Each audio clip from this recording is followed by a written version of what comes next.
Hello friends, good morning. আমি দীপা চলে এসেছি আমার শহর উত্তরপ্রদেশ থেকে আরেকটা নতুন ভিডিও নিয়ে। তো কেমন আছো তোমরা সবাই? আশা করি সবাই ভালো আছো, আমিও ভালো আছি। তো সকালবেলা দেখো চা করছি। আসলে চা খুব একটা আমাদের করা হয় না, মা নেই, ছিল না কদিন, চা করা হয়নি। তো এখন মা আসছে, ওই জন্য চা করছি। আর এখানে দেখো আমি আমার বরের সঙ্গে কথা বলছি, ওকে আজকে ক্যামেরাম্যান বানিয়েছি। আর এই সবে ঘুম থেকে উঠেছি, ঘুম থেকে উঠে চলে এসেছি চা করতে।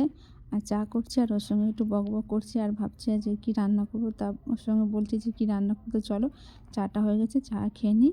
তো চলো এখানে চা খেয়ে চলে এসেছি, এখন চলে এসেছি রান্না করতে। তো আজকে রান্না করবো হচ্ছে গিয়ে, ঘরে তেমন সবজি নেই, কালকে বলেছিলাম বাজার যেতে, তো খালি মাছ নিয়ে চলে এসেছি জানো তো, কোনো সবজি আনেনি। তো ঘরে একটা ফুলকপি ছিল, সেই ফুলকপিটাই যে রান্না করছি, আর ফুলকপি দিয়ে আলু দিয়ে মাছ দিয়ে করবো। তো ফুলকপিটা দেখো ভালো করে আমি ভেজে নিয়েছি, আর এখন একটু জল দিয়ে দিচ্ছি। আর বাজারে যেতে বললাম, বাজারে গেলে শুধু মাছ নিয়ে এসছে, আর কোনো সবজি না আনলে বলো কী হবে রান্না। তো ঘরে একটু ডাঁটা, বিট, গাজর এসব ছিল, সেটা দিয়ে মাছের মাথা দিয়ে একটু চচ্চড়ির মতন করেছি।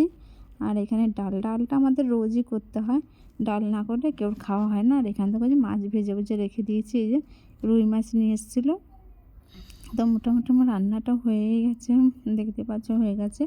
এখন শুধু নামাবো, নামানোর আগে একটু গরম মশলা দেবো। আর ওইখানে নাপিত চলে এসছে, আজকে আমার মেয়ের চুল ডাক করা হবে। ওটা জন্ম চুলটা এখনও আমরা ফেলিনি, যখন ও খুব ছোটো ছিল না তখন ফেলার কথা ভেবেছিলাম, কিন্তু তখন ফেলা হয়নি, ঠান্ডা তো ওই জন্য ফেলতে পারিনি। ওই জন্য ভাবলাম যে আজকে জন্ম চুলটা ফেলে দিই। আর কি বলো তো, জন্মচুল তো বেশি দিন রাখতে নেই। আর কি বলবো, এত কান্না করছে মেয়েটা, আমার মনটা সত্যি খুব খারাপ হয়ে গেছে ওর কান্না করে দেখে। এখানে দেখো আমার মা আর ওর মামা ওকে কোলে নিয়ে বসে আছে, আর যে উনি চেষ্টা করছে কাটার, কিন্তু কাটতে দিচ্ছে না, প্রচণ্ড কান্না করছে। আমি তো দাঁড়িয়েই যেতে পারছি না, আমার খুব কষ্ট লাগছিল ওর কান্না দেখে। কিন্তু কী করবো বলো, চুলটা তো ফেলতেই হবে। আর চুলটা না বেশ বড় হয়ে গেছে, এখন স্নান করানোর পরে মাথায় জল থেকে গেলে ঠান্ডা লাগবে, শীতকাল বুঝতেই তো পারছো, বাচ্চাদের চুল এখন না থাকাই ভালো। ওই জন্য, আর জন্ম চুল তো একদমই রাখা যাবে না, ওই জন্যই ভাবলাম যে না, যতই কান্না করুক, যত যাই করুক, আগে চুলটা আমি ফেলে দিই।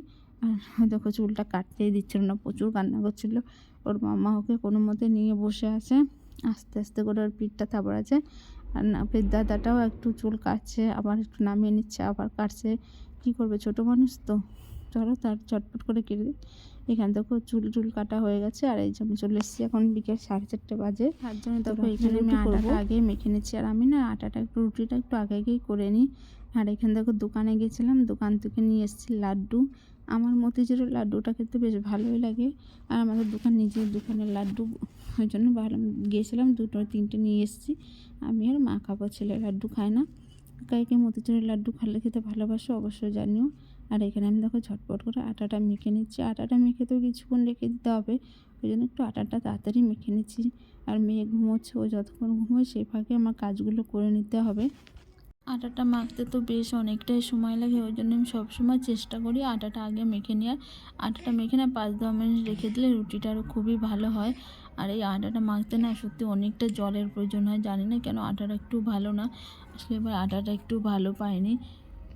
জানো তো, রুটিগুলো করতে গেলে না আরও অসুবিধা হয়, ওই জন্য একটু নরম নরম করে আটাটা মেখে আমি আগেই রেখে দেবো। রুটিগুলো করার পর রুটিগুলো এত শক্ত হয়ে যায়, আর পুরো একদম কালো কালো হয়। তো দেখো জলের পরিমাণটা না একটু বেশিই পড়ে গেছে, ওই জন্য আমি আর একটু আটা এই যে নিয়ে নিচ্ছি, নিয়ে ওর উপর দিয়ে ছড়িয়ে দিয়ে আবার মেখে নেবো। বেশি নরম হলে তো বেলতে অসুবিধা হবে, আর বেশি শক্ত হলে সেটাও বেলা যায় না। একদম ঠিকঠাকভাবে আটাটা মাখতে হবে। এরপরে তো আবার রাতের রান্না আছে, শুধু যে রুটি করব তা তো না, আমার রুটি ভাত করতে হবে, আবার সবজিও করতে হবে, অনেক রান্না আছে। তো আটাটা দেখো আমি মোটামুটি মাখা হয়েই গেছে, দেখতে পাচ্ছ, একটু নরম নরম করে মেখে নিচ্ছি। তো চলো আটাটা মাখা হয়ে গেছে, যে ভালো করে একটু মেখে সুন্দর করে, আর একটু হাতে লেগে গেছিলো, সেটা একটু ভালো করে শুকনো আটা দিয়ে হাত থেকে ছাড়িয়ে নিয়ে।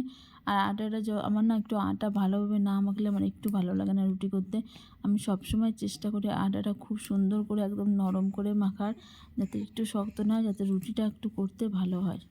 আটাটা মাখা আমার হয়ে গেছে, এখন এটা বেশ কিছুজন ঢাকাতে রেখে দেবো। তো চলো আজকে এই পর্যন্ত, কালকে আবার দেখাবো অন্য একটা ভিডিও।